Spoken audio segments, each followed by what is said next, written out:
Bismillahirrahmanirrahim. Assalamualaikum warahmatullahi wabarakatuh. Semangat pagi anak-anakku semua. Ya, bagaimana kabarnya hari ini? Ya, semoga kita semua selalu dalam keadaan sehat walafiat dan selalu dalam lindungan Allah Subhanahu wa taala. Baik, pada kesempatan kali ini kita akan sama-sama mempelajari tema 3, subtema 1, pembelajaran 1, yakni tentang hewan dan tumbuhan di lingkungan rumahku. Ya, silakan anak-anak semua membuka buku tema 3-nya di halaman 1. Ya, sudah dibuka semua ya? Baik, sebagian besar masyarakat Indonesia mengonsumsi nasi sebagai makanan pokok. Apakah kamu tahu bahwa nasi berasal dari beras dan beras berasal dari padi? Mari kita mengenal padi. Ya. Ternyata nasi yang selama ini kita konsumsi itu berasal dari beras. Dan beras berasal dari padi, ya. Yuk kita mengenal lebih jauh ya tentang padi. Apa itu padi? Padi adalah tanaman yang sangat penting di Indonesia. Ya. Untuk bahasa ilmiahnya, padi artinya adalah Oryza sativa. Padi menghasilkan beras. Banyak penduduk Indonesia yang mengonsumsinya, ya. Ya memang benar, hampir mayoritas penduduk Indonesia mengonsumsi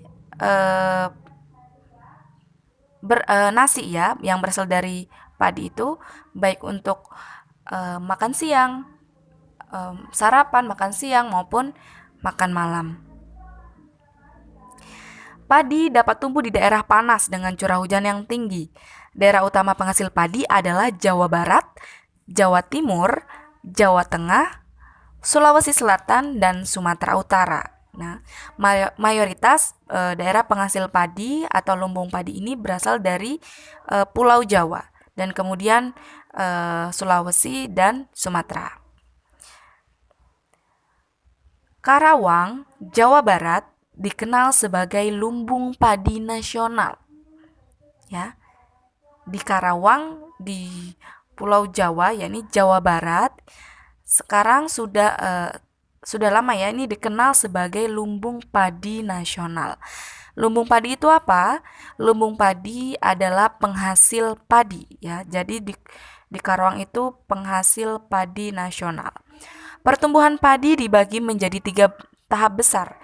Pertama-tama, benih atau biji padi dimasukkan ke dalam karung goni dan direndam 1 malam di dalam air yang mengalir supaya perkecambahan benih terjadi bersamaan. Selanjutnya, benih-benih ini ditanam di lahan sementara. Lahan sementara ini maksudnya adalah lahan pembibitan, ya. Bibit yang telah siap dipindah tanamkan ke sawah.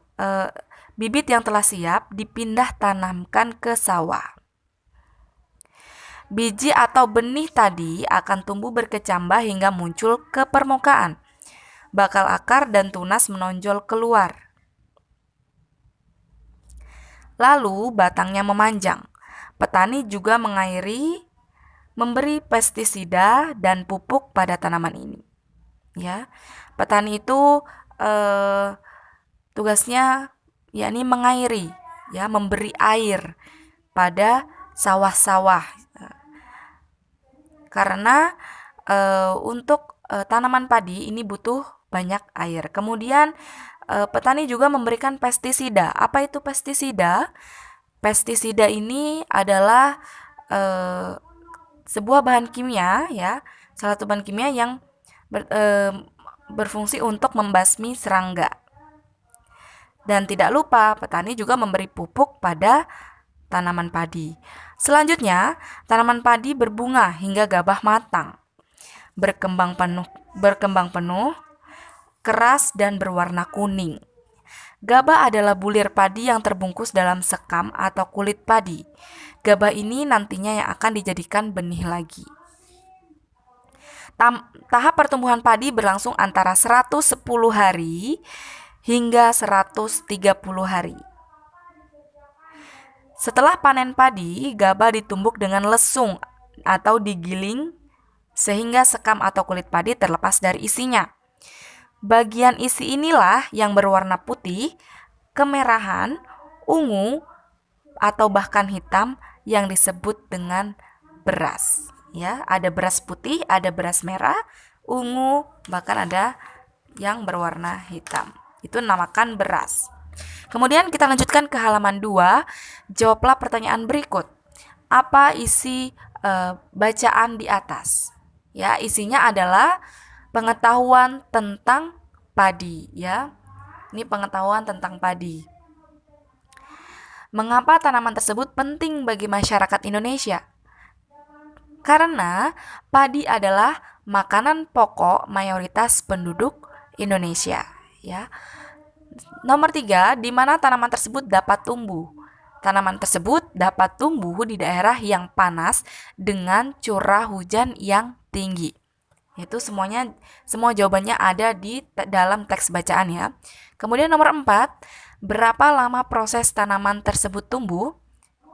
Lama prosesnya adalah selama 110 hari sampai 130 hari. Kemudian nomor 5, apakah yang dimaksud dengan gabah? Ya, sudah kita ketahui bersama ya.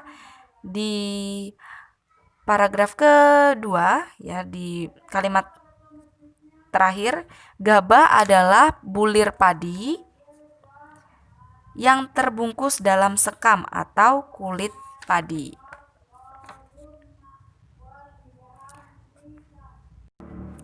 Baik, kita lanjutkan ke halaman 3. Ayo berdiskusi, kamu sudah belajar tentang bagaimana padi tumbuh. Isilah diagram berikut berdasarkan bacaan di atas. Bacaan di halaman 1 ya. Kita sudah mengetahui bersama proses padi tumbuh ya. Yakni pertama-tama tadi adalah gabah dimasukkan ke dalam karung goni dulu ya. Lalu direndam pada air yang mengalir.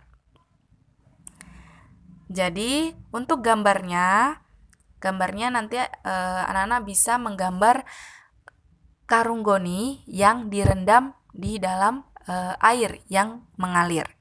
Kemudian langkah selanjutnya yakni biji yang sudah bertunas kemudian dipindahkan di lahan pembibitan. Ya, biji yang sudah ada tunasnya itu kemudian dipindahkan ke lahan pembibitan. Itu tersendiri ya. Dibibit dulu lahan pembibitan. Nanti anak-anak bisa menggambarkan apa? Menggambarkan biji dan kemudian ada tunasnya seperti tunas kelapa yang ada di lambang pramuka. Tapi ini adalah biji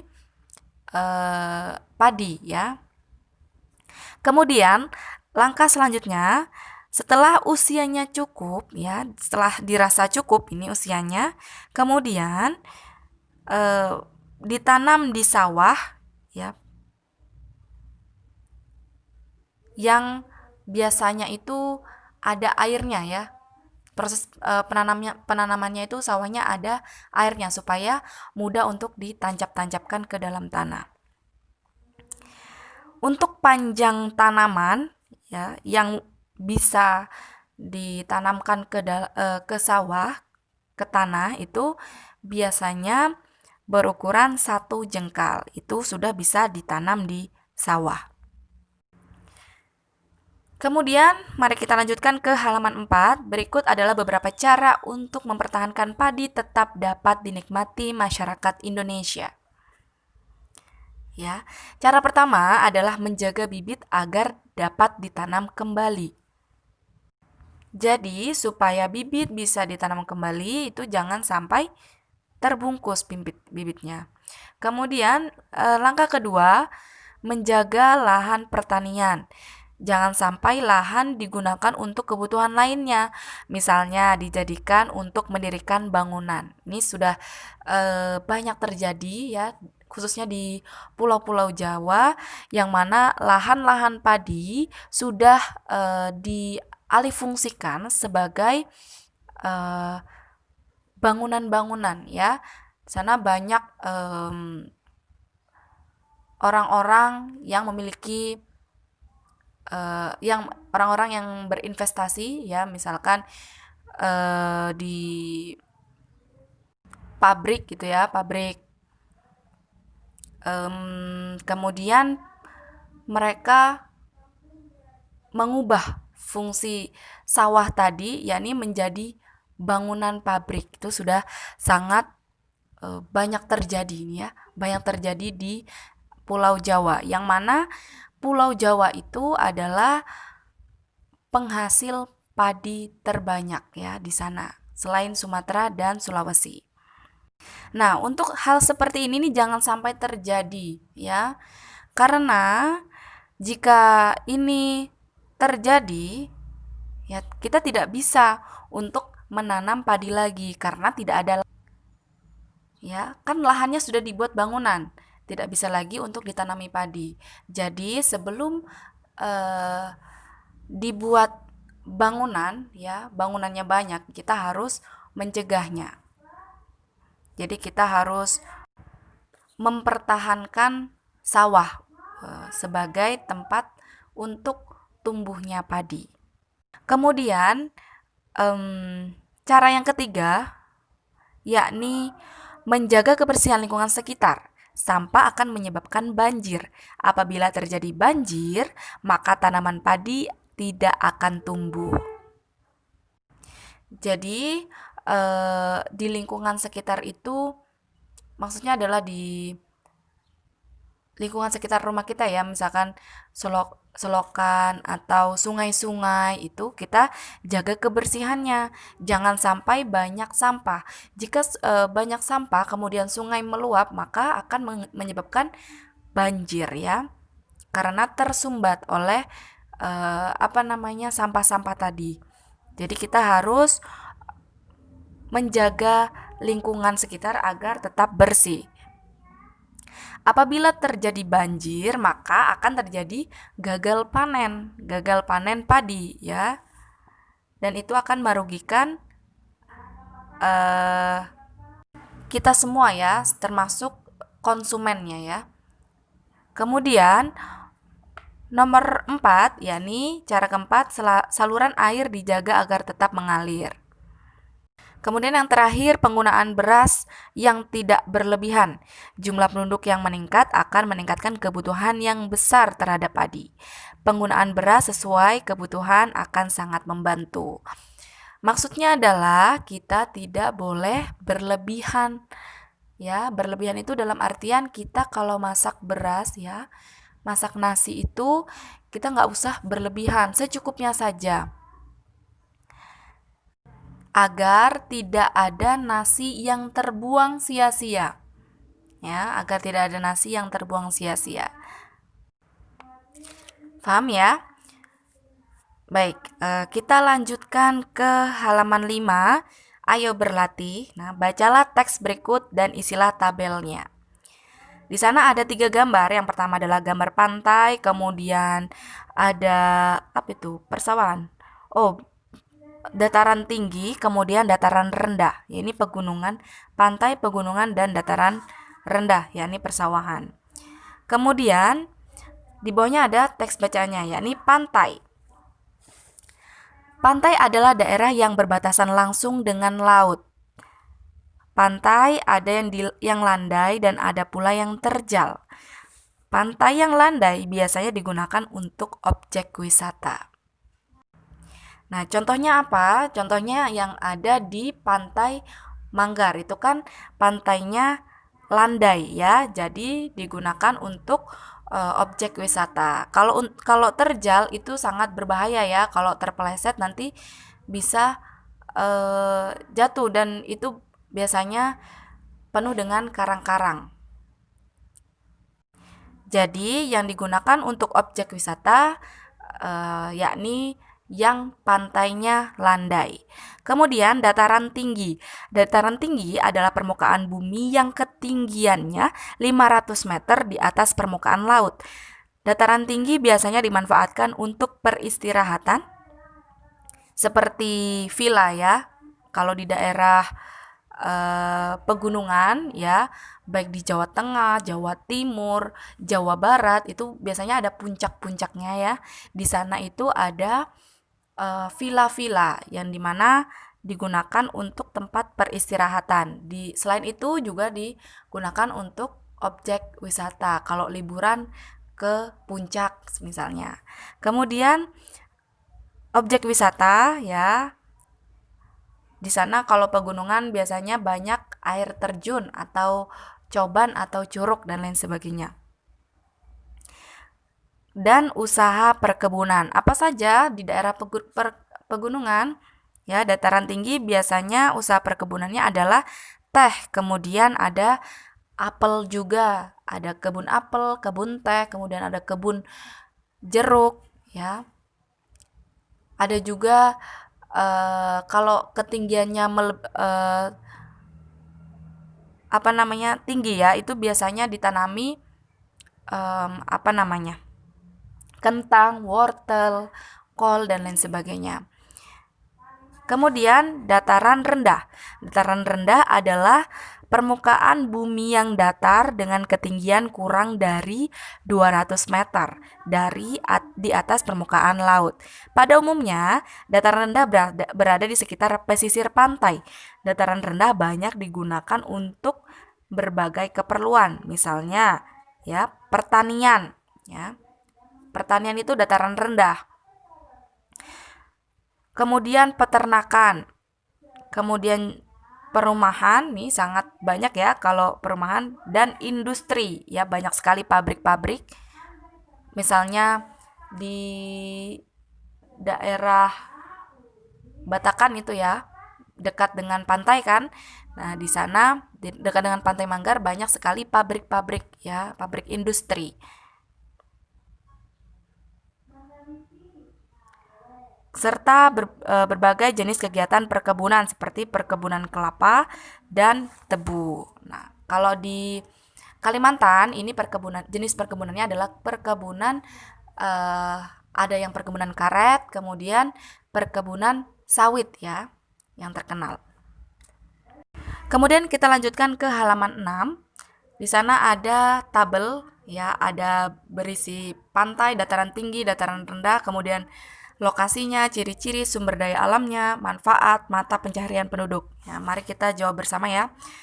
Yang pertama yakni pantai. Lokasinya yakni di dataran rendah ya, atau pelataran darat dan laut. Kemudian ciri-ciri pantai apa? Yakni berbatasan langsung dengan laut. Kemudian suhunya juga relatif panas ya. Ya, suhunya panas ya. Kemudian SDA-nya apa? Sumber daya alam yang dapat dihasilkan adalah ikan ya, tentunya ikan. Kemudian ada juga rumput laut, kerang dan lain sebagainya. Kemudian manfaatnya ya, manfaat pantai ini adalah sebagai tempat wisata atau objek wisata pantai. Kemudian manfaat lainnya adalah penghasil laut ya untuk para nelayan. Kemudian mata pencarian penduduknya adalah mayoritas nelayan. Kemudian untuk yang di dataran tinggi, lokasinya adalah ketinggiannya di atas 500 meter dan di atas permukaan laut. Ciri-ciri dataran tinggi adalah banyak perkebunannya ya, banyak tanaman perkebunannya seperti teh, kemudian jeruk, kemudian apel ya. Kemudian suhunya juga dingin. Sumber daya alam yang dihasilkan yakni perkebunan ya, yakni teh, apel, wortel, jagung, kentang ya, kol. Manfaatnya adalah sebagai tempat rekreasi alam seperti gunung, sungai, atau rekreasi kebun teh, ya, kemudian rekreasi kebun apel, petik apel, petik jeruk, dan lain sebagainya. Kemudian manfaatnya apa? Manfaat selanjutnya yakni tempat camping, ya, untuk merilekskan pikiran. Kemudian mata pencaharian penduduk ini mayoritas adalah pekebun atau pertanian, ya, pertanian. Kemudian dataran rendah, lokasinya ketinggiannya adalah sekitar 0 sampai 200 meter di atas permukaan laut. Kemudian ciri-cirinya suhu relatif panas, ya. Kemudian lahan yang dihasilkan biasanya itu lahannya berupa persawahan, kemudian ada juga yang sayuran. Tentunya sayuran yang bisa ditanam di dataran rendah.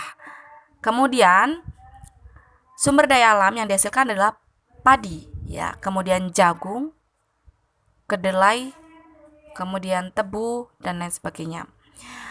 Manfaatnya adalah sebagai perdagangan, ya, untuk perdagangan atau industri. Kemudian ada industri perkantoran, banyak sekali, ya, di dataran rendah itu industri perkantoran. Kemudian mata pencarian penduduknya adalah mayoritas di bidang industri. Baik, itulah pembahasan materi pembelajaran 1. Ya, semoga anak-anak bisa memahami dengan mudah sehingga dapat bermanfaat untuk kita semua. Saya akhiri. Wassalamualaikum warahmatullahi wabarakatuh.